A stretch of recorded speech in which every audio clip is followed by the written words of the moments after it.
going to show you how to find percentages.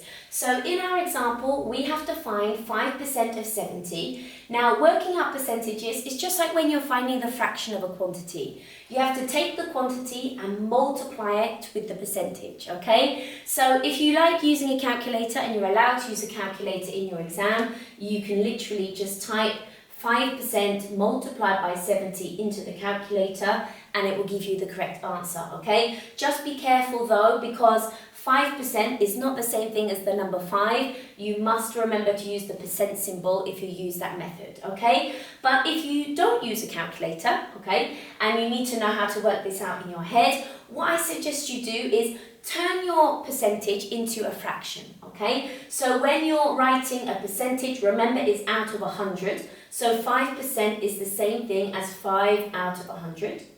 And remember, we have to multiply it by the quantity, so we're multiplying by 70 in this question. Okay, so we're multiplying these together.